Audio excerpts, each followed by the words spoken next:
Movie की शुरुआत में एक कपल को दिखाया जाता है जो समुद्र पर एक किश्ती पर होते हैं जहां वो दोनों मछलियां पकड़ रहे होते हैं। वो बहुत ही खुश दिखाई दे रहे थे। फिर थोड़ी देर बाद इनकी नाव पर एक बहुत बड़ी शार्क हमला कर देती है जिससे वो शार्क इस आदमी को मार कर खा जाती है। इस हमले में वो लेडी भी पानी में गिर जाती है। वो पानी से निकलकर नाव पर चढ़ने की कोशिश करती है लेकिन तभी वो शार्क इस पर भी अटैक कर देती है और इसे अपने साथ खींचकर पानी में ले जाती है जिससे समुद्र का पानी खून से लाल हो जाता है। उसके बाद समुद्र के किनारे इसी जगह पर एक लड़की को दिखाया जाता है जिसका नाम श्रिंक है। वो अपने सर्फ बोर्ड को लेकर समुद्र में चली जाती है। वो बहुत अच्छे तरीके से समुद्र में सर्फिंग करती है। वो एक बहुत ही अच्छी सर्फर है। सर्फिंग करने के बाद फिर वो समुद्र के किनारे आ जाती है जहाँ जैम नाम का आदमी इसकी बहुत ही तारीफ करता है जो पहले ही बीच पर होता है। और तभी वहाँ पर लुई नाम की एक लड़की भी आ जाती है जो जैम की गर्लफ्रेंड है और साथ ही श्रिंक की कजन भी होती है। दरअसल लुई का आज बर्थडे होता है तो वो जैम से अपने बर्थडे के बारे पूछती है और तभी जैम इन दोनों को एक बोट पर लेकर जाता है। वो बोट जैम ने लुई के बर्थडे के लिए खरीदी हुई होती है जिसे देखकर लुई बहुत ही खुश होती है और वो सब उधर ही सेल्फियां लेने लगते हैं। और तभी इसी बोट पर एक लेडी बाहर आती है जिसका नाम वेंडी है जो जैम की सुपरवाइजर होती है जिसे देखकर लुई का मूड ऑफ हो जाता है। जैम नोटिस करता है वेंडी की वजह से लुई का मूड ऑफ हो चुका है। वो इस बात को ज्यादा सीरियस नहीं लेता जिसके बाद वो बोट को लेकर यहाँ से चले जाते हैं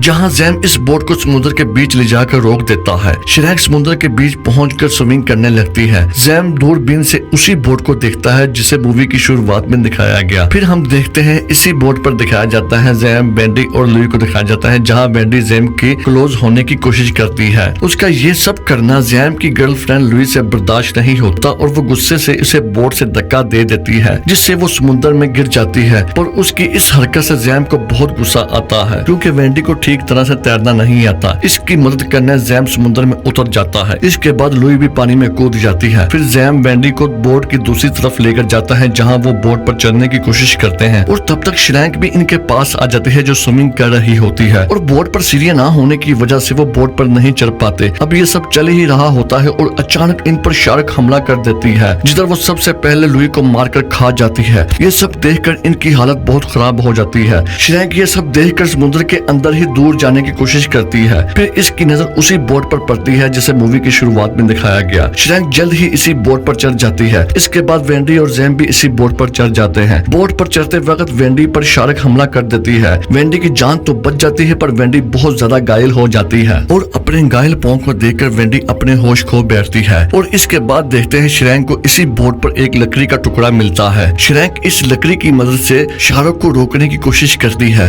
और थोड़ी देर बाद शार्क वहाँ से चली जाती है। उसके बाद श्रिंक नोटिस करती है कि वेंडी की टांग से बहुत ज्यादा खून निकल रहा है। वो जैम को बोलती है अगर वेंडी को जल्द ही अस्पताल नहीं पहुंचाया गया तो खून ज्यादा बहने से इसकी जान भी जा सकती है। ये सब श्रिंक को इसलिए पता होता है कि वो एक डॉक्टर है। इसके बाद वो जैम के स्विमिंग सूट को फाड़कर वेंडी की टांग पर पट्टी करती है ताकि खून बहने से रुक सके। फिर ये सब नोटिस करते हैं जिस बोट पर वो है वो बोट किसी वजह से एक ही जगह पर रुकी हुई है। फिर वो देखते हैं इनकी बोट को रस्सी की मदद से समुद्र के नीचे पत्थरों से बांधा गया है। फिर वो दोनों उस फंसी हुई हुक को समुद्र से बाहर पूरी ताकत से खींचते हैं ताकि वो फंसी हुई रस्सी बाहर आ सके पर वो नहीं निकाल पाते। जब काफी देर इसी बोट पर रहने से इन्हें कोई उम्मीद नजर नहीं आती तो श्रिंक खुद पानी में जाने का फैसला करती है। अगर इसने ऐसा नहीं किया तो वो पता नहीं कब तक इसी बोट में फंसे रहेंगे। इसके बाद श्रिंक पहले पानी की चारों तरफ देखती है पर उसे शार्क नजर नहीं आती। फिर वो हिम्मत करके समुद्र के नीचे जाती है। फिर वो उसी रस्सी को खोलने लगती है। उधर बेहोश वेंडी को भी होश आ जाता है। इसके बाद श्रिंक भी रस्सी को खोलकर वापस आ जाती है। इसके बाद वो हाथों की मदद से इसी बोट को अपनी बोट तक ले जाने की कोशिश करते हैं पर पानी का बहाव बहुत तेज होता है जिसकी वजह से वो आगे नहीं बढ़ते और थक जाते हैं। फिर वो तीनों थक कर उसी बोट पर लेट जाते हैं। इसके बाद जैम लुई को बुरा भला कहना शुरू कर देता है और कहता है हम सब उसी की वजह से मुसीबत में फंसे हैं। जैम के मुंह से ये सब बातें सुनकर श्रिंक को बहुत गुस्सा आता है क्योंकि लुई श्रिंक की कजन थी और वो जैम के चेहरे पर एक जोरदार थप्पड़ मारती है और तभी शार्क फिर से इनकी बोट के पास आ जाती है जो इनकी बोट को टक्कर मारने लगती है जहाँ जैम इस लकड़ी से शार्क पर हमला करता है। इसे रोकने की कोशिश करता है पर वो बच जाती है। फिर शार्क इनकी बोट से नीचे से एक जोरदार हमला करती है जिससे इनकी बोट उल्टा होने से बच जाती है पर शार्क के जोरदार हमलों की वजह से बोट डैमेज हो जाती है और इसमें पानी भरने लगता है जिसमें वो सब अपने कपड़ों से रोकने की कोशिश करते हैं। और तभी जैम वेंडी को अपनी बोट पर चलने के लिए कहता है क्योंकि इसी इसी बोट पर होना खतरे से खाली नहीं है, पर वेंडी जैम को इसके साथ चलने से मना कर देती है क्योंकि वो श्रैंक को यहाँ अकेला नहीं छोड़ना चाहती थी, जिससे जैम गुस्से में आकर वेंडी को पानी में धक्का दे देता है। फिर वो खुद भी अपनी बोट की तरफ बढ़ने लगता है और तभी शार्क वेंडी की तरफ बढ़ती है और तभी वो दोनों बहुत मुश्किल से बोट पर वापस आ जाते हैं, जिसकी वजह से इन दोनों की जान एक बार फिर बच जाती है। लेकिन जैम अभी भी समुद्र में होता है, इसलिए शार्क जैम की तरफ बढ़ती है। जैम जल्दी से अपनी बोट पर पहुंचकर दूसरी बोट को रस्सी को अपनी बोट में फंसा देता है और उसकी मदद से बोट पर चढ़ने लगता है, जिससे इसका पाँव स्लिप हो जाता है, जिससे वो शार्क के मुंह में गिर जाता है, जिसकी वजह से उसकी भी मौत हो जाती है। ये हादसा देखकर वेंडी और श्रैंक दोनों डर जाती हैं और परेशान हो जाती हैं और थोड़ी देर के बाद वो दोनों इसी बोट पर सो जाती हैं, जहां देखते ही देखते रात भी हो जाती है।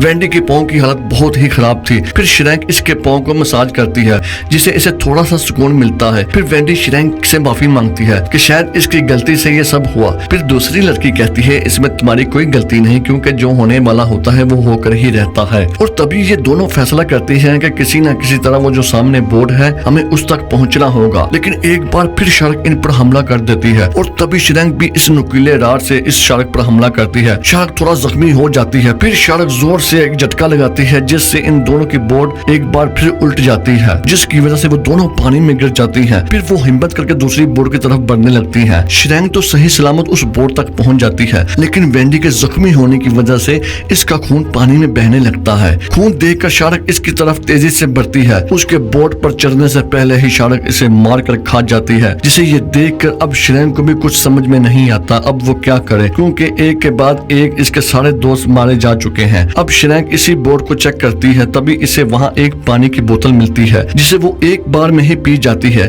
क्योंकि पूरे 2 दिन से इसने ना कुछ खाया है और ना कुछ पिया है। और थोड़ी देर बाद इसको एक फ्यूल की बोतल और एक फ्लेयर गन भी मिलती है। फिर वो वही उसी बोट पर लेट जाती है। कुछ देर बाद उसे किसी दूसरे जहाज की आवाज आती है, लेकिन तब तक वो शिप काफी दूर चला जाता है। इसे दूर जाता देखकर श्रैंक की हिम्मत टूटने लगती है और तभी शार्क फिर इसी बोट पर हमला करने लगती है। और तभी श्रैंक को वो नुकीला राड नजर आता है, जिसे वो उठाकर शार्क पर एक बार फिर से हमला करती है। अंधेरा होने की वजह से इसे शार्क सही से नजर नहीं आती। इसके बाद शार्क इसकी बोट के ऊपर से एक बहुत बड़ा जंप करती है, जिसे ये देखकर श्रैंक के होश उड़ जाते हैं। और फिर थोड़ी देर बाद शार्क बोट के नीचे से हमला करती है, जिससे बोट के टुकड़े टुकड़े हो जाते हैं। लेकिन श्रैंक वहां पर भी हिम्मत नहीं हारती। श्रैंक फिर लोहे के राड से शार्क पर हमला करके एक चट्टान की तरफ जाने लगती है। शार्क भी इसका पीछा करती है, पर शार्क के हमले से पहले ही वो चट्टान तक पहुंच जाती है, जिससे इनकी जान एक बार फिर बच जाती है। और फिर हम देखते हैं सुबह हो चुकी है और श्रैंक अभी भी उसी चट्टान के ऊपर है। और थोड़ी देर बाद इसे फिर वही फ्यूल की बोतल नजर आती है, पर शार्क अभी भी इसी चट्टान के गिर्द चक्कर लगा रही थी। श्रैंक इसके जाने का इंतजार कर रही थी। शार्क के थोड़ा दूर जाने के बाद वो छलांग लगाकर फ्यूल की बोतल लेने के लिए चली जाती है और शार्क के वापस आने से पहले ही वो बोतल लेकर चट्टान पर आ जाती है। अब वो फ्लेयर गन की मदद से शार्क को मारना चाहती है। वो अपने आप को जख्मी करके खून निकालती है ताकि शार्क इसके करीब आए। वो अपने पाँव को जख्मी करके पानी में डाल देती है और ऐसा करके शार्क के आने का इंतजार करने लगती है। लेकिन वो शार्क बहुत चालाक होती है। वो श्रैंक पर पीछे से हमला करती है, जिसकी वजह से वो पानी में गिर जाती है। वो हिम्मत करके एक बार फिर चट्टान पर चढ़ जाती है, लेकिन वो शार्क बार बार उसी चट्टान पर चढ़कर श्रैंक को मारने की कोशिश करने लगती है। और तभी मौका पाकर श्रैंक इसके मुंह में फ्यूल की बोतल को फेंक देती है। फिर उस फ्लेयर गन से उसके मुंह में गोली मार देती है, जिससे फ्यूल की बोतल ब्लास्ट हो जाती है, जिससे वो शार्क मर जाती है। फिर श्रैंक हिम्मत करके अपनी बोट की तरफ जाती है। फिर हम देखते हैं कि वो शार्क एक बार फिर जिंदा हो जाती है और तभी पीछे से बहुत बड़ी शार्क इसे खा जाती है। यहाँ फिल्म का एंड हो जाता है।